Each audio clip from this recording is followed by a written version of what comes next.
bahwasanya asas yang mendasari negara khilafah Islamiyah itu adalah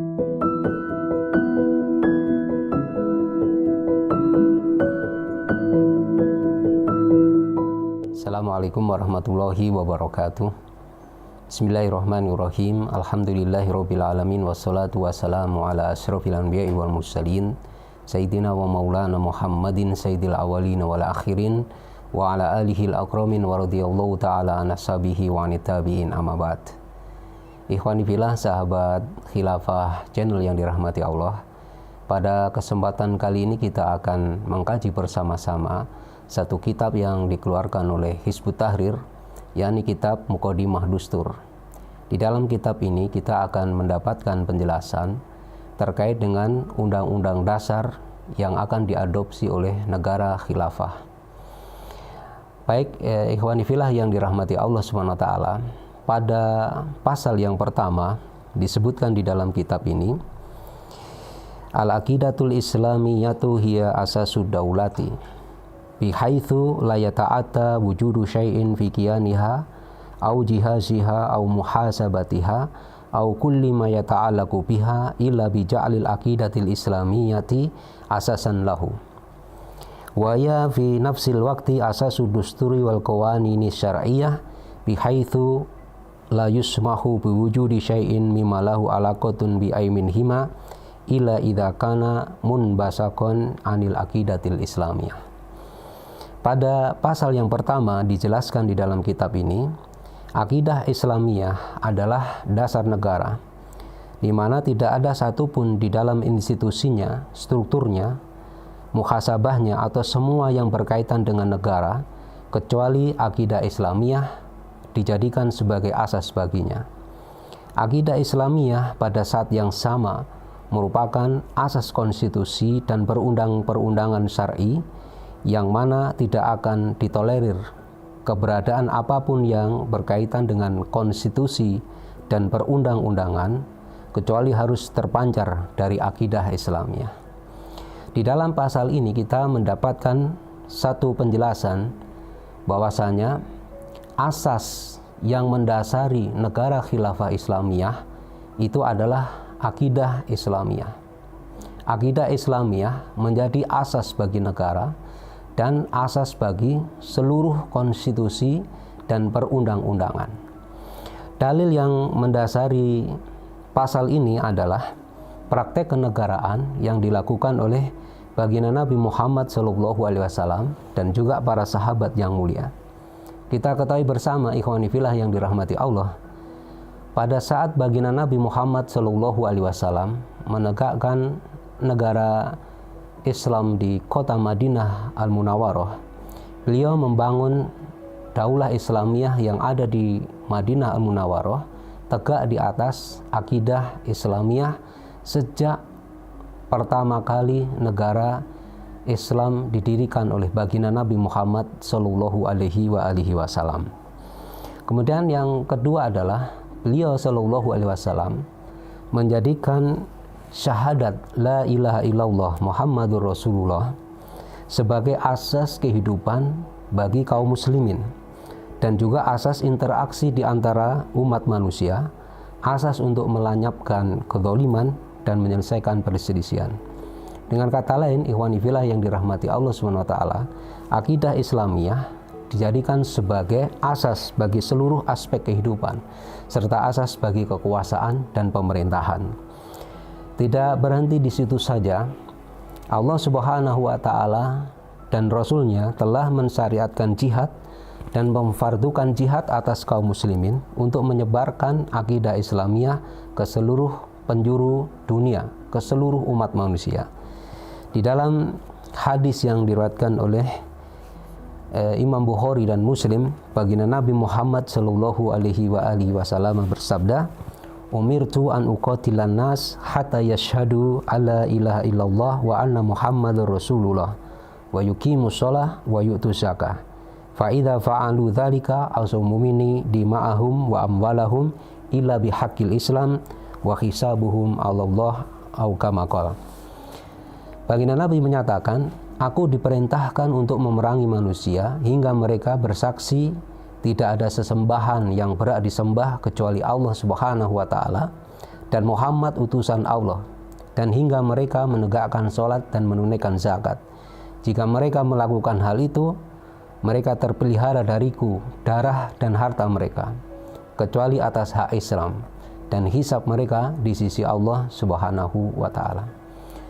Kemudian dalil lain yang menunjukkan bahwa baginda Nabi Muhammad SAW menjadikan akidah Islamiyah sebagai dasar bagi daulah Islamiyah adalah fakta yang menunjukkan bahwa baginda Nabi Muhammad SAW telah memfardukan kepada kaum muslimin untuk menjaga kelangsungan akidah Islamiyah sebagai asas negara.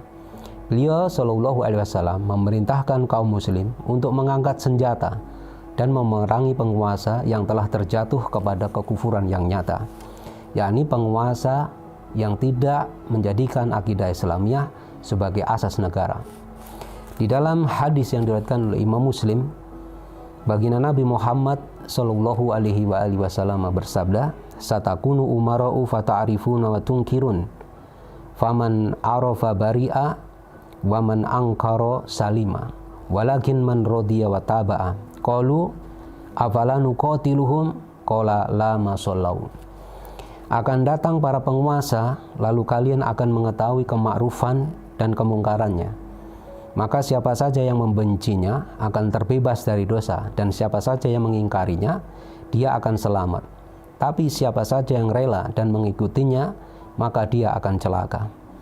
Lalu para sahabat bertanya kepada baginda Nabi Muhammad SAW, "Afala nuqatiluhum?" Tidakkah kita perangi mereka? Baginda Nabi SAW di dalam hadis ini memberikan jawaban, qala la masallau.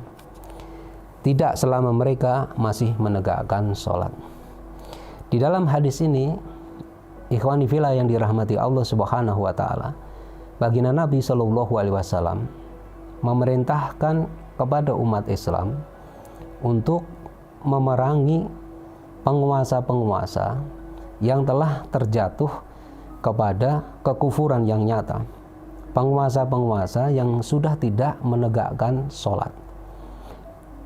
Di dalam satu penjelasan yang disampaikan oleh Imam Nawawi, yakni di dalam kitab Syarah Sahih Muslim, pada saat beliau menjelaskan hadis ini, wa amma qauluhu afala nuqatiluhum qala la masallau, beliau mengatakan fa fihi makna masabaqo anahu la yajusul khurus alil khulafa bi mujarrati dzulmi awil fiski malam yughayyiru syai'an min qawaidil Islam.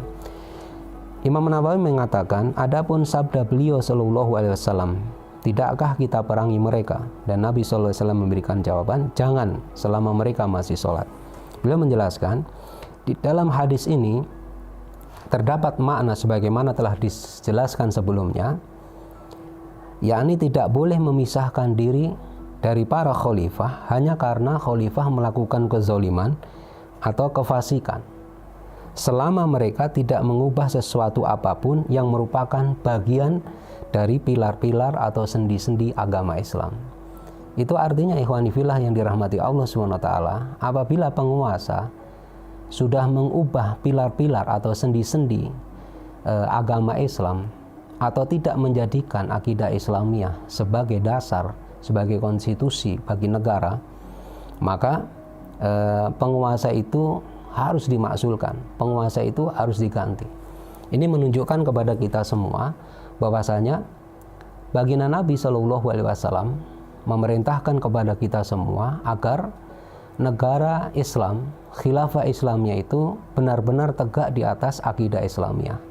Dan untuk menjaga kelanggengan akidah Islamiyah sebagai dasar dari negara, baginda Nabi SAW memerintahkan kepada kaum muslimin untuk memerangi atau mengangkat senjata bagi siapa saja penguasa yang sudah mengubah sendi-sendi agama Islam. Ikhwani fillah yang dirahmati Allah Subhanahu wa taala, di dalam penjelasan Imam An-Nawawi yang lain, yakni tersebut di dalam kitab Syarah Sahih Muslim, beliau mengutip apa yang disampaikan oleh Qadiyat.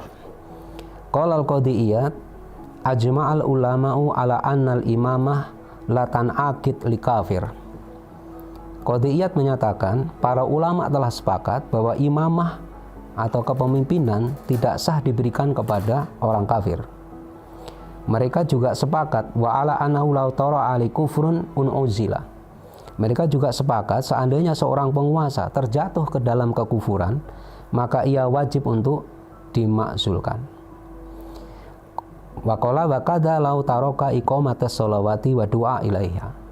Demikian juga kalau penguasa sudah meninggalkan penegakan sholat dan ajakan atau seruan untuk mengerjakan sholat, maka penguasa itu wajib untuk dimakzulkan. Dan Qadiyat juga menyatakan qolal qadi falau tara'a alai kufrun wa taghyirun li syar'i au bid'ah kharaja anil hukmil wilayah wa saqatat ta'atuhu wa wajaba 'alal muslimin al-qiyamu alaihi wal khal'uhu wa nasbu imamin adilin in amkanahum dzalika. Qadiyat mengatakan seandainya seorang penguasa terjatuh ke dalam kekufuran atau telah mengubah syariat atau telah terjatuh kepada bid'ah, maka dia sudah tidak sah lagi memegang tampuk kekuasaan dan taat kepadanya itu menjadi gugur dan wajib atas kaum muslimin al-qiyam. Maksudnya al-qiyam di sini adalah mengangkat senjata untuk menurunkan penguasa yang telah mengubah sendi-sendi Islam itu atau tidak menjadikan akidah Islam sebagai dasar negara. Kemudian wa khalquhu, kemudian memakzulkannya dan mengangkat imam yang adil jika yang demikian itu dimungkinkan. Inilah penjelasan para alim ulama yang semakin memperjelas bahwa Daulah Islamiyah atau Khilafah Islamiyah itu harus tegak di atas akidah Islamiyah. Tidak boleh negara Khilafah atau Daulah Islamiyah tidak tegak di atas akidah Islamiyah. Kemudian tentang konstitusi dan perundang-undangan, baginda Nabi Muhammad Shallallahu Alaihi Wasallam di dalam praktek kenegaraannya, demikian juga Khulafaur Rasyidin, mereka selalu memutuskan setiap keputusan selalu berdasarkan apa yang telah diturunkan oleh Allah Subhanahu wa taala. Karena pada hakikatnya ikhwani fillah yang dirahmati Allah, konstitusi dan perundang-undangan itu adalah amrul imam atau amrul sultan, perintah dari imam atau sultan. Sementara Allah Subhanahu wa taala memerintahkan kepada imam atau sultan untuk menghukumi hanya dengan apa yang diturunkan oleh Allah Subhanahu wa taala. Wa anihkum bainahum bima anzalallah. Maka putuskanlah perkara di tengah-tengah mereka dengan hanya merujuk kepada apa yang diturunkan oleh Allah Subhanahu wa taala. Berdasarkan ayat ini dan juga praktek kenegaraan yang dilakukan oleh baginda Nabi Muhammad SAW, maka kita bisa membuat satu kesimpulan, tidak boleh ada konstitusi, undang-undang ataupun aturan-aturan yang diberlakukan di dalam daulah Islamiyah kecuali harus dipastikan konstitusi, perundang-undangan dan aturan tersebut lahir dari akidah Islamiyah, lahir dari apa yang telah diturunkan oleh Allah Subhanahu wa taala. Barangkali ini ikhwani fillah yang bisa saya sampaikan terkait dengan pasal pertama dari kitab Muqaddimah Dustur. Semoga apa yang kita kaji pada kesempatan kali ini memberikan manfaat bagi kita semua, sekaligus memberikan tausiah wabil khusus kepada pemimpin-pemimpin di negeri ini agar menjadikan akidah Islamiyah sebagai dasar negara. Apabila pada saat ini negara tidak tegak di atas akidah Islamiyah, maka kewajiban bagi kaum muslimin untuk mengembalikan keadaan itu sesuai dengan apa yang telah dilakukan oleh baginda Nabi Muhammad Shallallahu Alaihi Wasallam.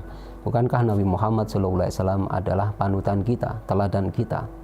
Apabila Nabi SAW menegakkan negara di atas akidah Islamiyah dan juga membuat aturan, menetapkan konstitusi berdasarkan apa yang diturunkan oleh Allah, mengapa kita tidak menirunya? Karena sesungguhnya semua perbuatan kita kelak nanti akan diminta pertanggungjawaban di sisi Allah Subhanahu wa taala. Dan seluruh amal yang tidak sesuai dengan apa yang diperintahkan Rasul maka amal itu tertolak. Man amila amalan laisa alaihi amruna fahuwa raddin. Billahi taufik wal hidayah wa ridha wal inayah. Assalamualaikum warahmatullahi wabarakatuh.